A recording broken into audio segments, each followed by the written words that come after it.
안녕하세요. 봉현영입니다. 오늘은 6월 17일 월요일입니다. 다들 퇴근은 잘 하셨나요? 지난 5월 미국 소비자 물가지수 CPI 발표랑 FOMC 금리 동결 발표 전후로 극심한 변동성을 보여준 이후에 비트코인이 다시 지루한 횡보를 시작하고 있습니다. 투자자로서도 콘텐츠를 제작하는 사람으로서도 횡보장이 가장 지루한 편인데요. 상승장에는 보통 호재성 소식이 많고 또 계좌의 잔고나 환가총액이 늘어나면서 신나는데 하락장에는 또 개수를 늘려야 돼가지고 아르바이트를 하느라 또 바빠져서 정신이 없는데 뭔가 좀 돌아보면 횡보장이 제일 힘든 것 같습니다. 이 시점이 원래 그 단기 투자나 리스크 높은 알트코인 투자의 유혹이 가장 심한데 개인적으로는 아무 생각 없이 우량 자산 비트코인 같은 것들을 DCA로 적립식 매수하면서 운동을 하시거나 개인적인 일에 집중을 하는 게 일반인인 저희가 할 수 있는 최선의 선택이라고 생각을 합니다. 오늘은 비트코인 시황을 가볍게 짚어보고 그리고 개인적으로 달러 스테이블 코인 시장의 성장을 모니터링하면서 개인 투자도 일부 하고 있는데 재밌는 소식이 있어서 전달드리고 원래는 제가 그 1BTC 이상 가진 분들이 몇 명이나 되는지 온체인 데이터랑 조사해가지고 이것까지 같이 말씀드리려고 했는데 앞에 거만 설명해도 시간이 10분이 넘어갈 것 같아가지고 오늘은 앞에 두 개 정도 말씀드리고 요거는 다시 업로드 해드리도록 하겠습니다. 이 비트코인이나 디지털 자산 그리고 앞으로 흘러가는 세상 전체를 이해하기 위해서는 개인적으로 꼭 필요하다고 생각하는 내용들이니까 편하게 가벼운 마음으로 들어주시면 될 것 같습니다. 우선 먼저 비트코인 시황 간단하게 짚고 넘어가 보겠습니다. 지난 5월달 소비자 물가 지수가 긍정적으로 나오면서 그때 저녁에 비트코인이 급등을 했었는데 연달아서 새벽에 6월 12일로 기억하는데 FOMC에서 금리 동결 및 점도표가 또 다시 발표되고 금리 인하 시점이 늦어지고 그리고 예상되는 횟수가 줄어들면서 다시 제자리로 돌아왔습니다. 그리고 다음 날에는 미국의 PPI라고 해서 생산자 물가 지수가 긍정적으로 발표됐는데도 불구하고 별다른 반응이 없고 또 방향을 잃은 것처럼 비트코인이 횡보하는 것처럼 보입니다.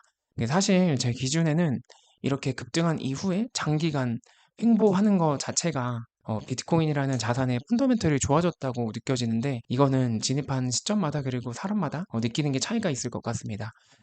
가격이 지지부진할 때 저 같은 경우는 뭐 바이낸스에 DCA를 자동으로 걸어놓고 매수하거나 또 평소에 궁금했었던 내용들을 찾아보면서 시간을 보내는 편인데요. 또 작년부터 주목하고 있는 특히 달러 스테이블 코인 관련한 소식이 있어서 요즘 개념도 좀 설명드리고 전해드리고자 합니다. 이 스테이블 코인이라는 건 코인인데 특정 담보물에 의해서 이 가치가 최대한 고정되어서 가격 변동이 적은 코인이다, 토큰이다 이렇게 생각하시면 될 것 같습니다. 이게 담보물에 따라서 뭐 음마 아파트를 담보로 스테이블 코인을 만들 수도 있고 뭐 미술품이나 부동산 채권 또는 가상자산 같은 걸 담보로도 스테이블 코인을 발행할 수 있습니다. 그래서 예전에 그 수많은 피해자를 낳았었던 테라루나 같은 경우가 루나라는 디지털 자산을 담보로 UST라고 하는 스테이블 코인을 발행을 했는데 담보물인 루나 코인의 가격이 하락하면서 UST가 이제 스테이블하게 가격을 유지하지 못했고 그러면서 둘 다 동반 폭락한 그런 사건이고 당시에 비트코인도 담보물로 활용하고자 다양한 시도를 거기서 했었는데 비트코인도 가격이 폭락을 하는 바람에 제대로 역할을 하지 못했고 디지털 자산 시장 전반의 붕괴를 윈터를 가져왔었던 걸로 기억합니다. 그래서 그 담보물이 무엇인지 그리고 그 담보물을 얼마나 투명하게 관리하는지에 따라 해당 코인의 해당 스테이블 코인의 지속성을 판단하고 예측할 수 있는데 최근 기준으로는 미국에서 발행한 달러 채권이나 재무부 증권 같은 거를 바탕으로 달러에 연동된 스테이블 코인을 발행하는 게 지금 대세로 자리 잡고 있습니다. 대표적인 회사로는 뭐 테더나 서클이나 페이팔 같은 곳이 있습니다. 그리고 CBDC 같은 경우는 이제 국가에서 정부에서 발행한 디지털 화폐를 말합니다. 당연히 정부가 보증하기 때문에 가치가 변동이 없지만 개인의 프라이버시를 침해할 가능성이 높기 때문에 반대하는 사람들이 많은 편입니다. 미국에서는 특히 공화당에서 반대를 하고 트럼프는 뭐 자기가 당선되면 반드시 없애버릴 거라고 지속적으로 언급하고 있습니다. 그러니까 이게 두 개의 차이점이 뭐냐면 일단 발행하는 주체가 다릅니다. 달러 스테이블 코인은 민간에서 발행을 하는 거고 CBDC 같은 경우는 정부에서 발행을 한다. 그리고 기술적으로 CBDC 같은 경우는 퍼블릭 블록체인을 써도 되고 안 써도 되고 만약에 쓰더라도 노드가 몇 개 없고 전부 다 우호적이면 사실상 그게 뭐 중앙화된 서버라고 볼 수 있기 때문에 기반 기술은 사실 CBDC는 무관하다고 보시면 될 것 같습니다. 그래서 개인적으로 뭐 스테이블 코인을 보유하고 있지는 않지만 해당 시장의 성장을 저는 확신하고 있고, 그래서 몇몇 관련된 주식에 투자를 하고 있습니다. 이 기사를 제가 하나 가져왔는데요. 이 폴 라이언이라고 하는 전 미국 하원 의원 의장이고, 현재는 은퇴를 하고 이 암호화폐 관련 VC 쪽에서 활동하시는 분인데, 미국채를 담보로 한 스테이블 코인이 미국의 부채 위기도 해결해주고, 또 중국이 지금 계속해서 신흥국에 영향력을 행사하고 있는데 그거를 억제할 수 있다라는 주장을 해서 저도 기사를 좀 재밌게 읽어봤습니다. 이 지금 미국 부채가 거의 뭐 34조 달러가 넘어가는 상황에서 정치인들이 예산 지출 증가에 대해서 해결을 지금 못하고 있고, 또 채권이 계속해서 잘 판매가 되지 않았었던 부분이 있고, 남발이 되면은 누가 미국 채권을 신뢰하고 보유하려고 하겠습니까? 달러 가치가 무너지고 신뢰가 무너지는 거죠. 그래서 뭐 달러가 여전히 국제 준비 통화로 남아 있지만, 뭐 사우디아라비아가 최근에 그 페트로 달러를 연장하지 않고 중국과 같은 국가들이 미국 채권을 축소하고 달러 주도의 어떤 금융 시스템에서 탈퇴하려고 벗어나려는 움직임들이 계속해서 보이고 있는데, 이 미국채를 바탕으로 한 이 달러 스테이블 코인이 만약에 확산되고 받아들여진다면 앞으로 미국채의 수요를 좀 단단하게 지켜줄 수도 있고, 또 이걸 통해서 위안화의 영향력을 억제할 수 있다, 뭐 성장을 저지할 수 있을 거다라고 이제 말을 했고요.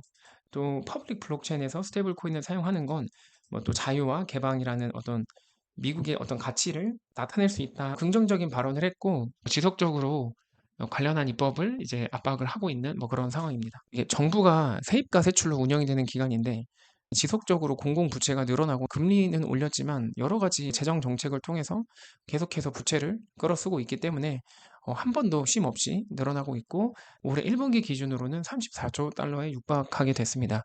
결국에는 국가가 세입 세출이고 사람들한테 세금을 많이 거두면 되는데, 이제 선출직 공무원들은 아무래도 선출이 돼야 되기 때문에 세입을 늘리는 게 어렵고, 그러다 보니까 선심성으로 정책을 집행하기 위해서는 부채를 쓸 수밖에 없는 뭐 하여튼 그런 안 좋은 구조를 갖고 있습니다. 그래서 미국 같은 경우도 지금 현재 이 부채, 국채에 대한 이자 지급 비용만 해도 국방 예산보다 더 높다라고 하는, 이게 지속되기가 물리적으로 불가능한 상황입니다. 그래서 이 부채 구조를 계속 유지하기 위해서는 반드시 미국 같은 경우는 채권을 소화시킬 새로운 수요처를 찾아내야 되고, 동시에 비트코인 같은 희소성이 있는 자산을 전략적으로 채택해가지고 이 부채를 상쇄하기 위한 어떤 움직임들을 가져갈 수밖에 없는 상황입니다.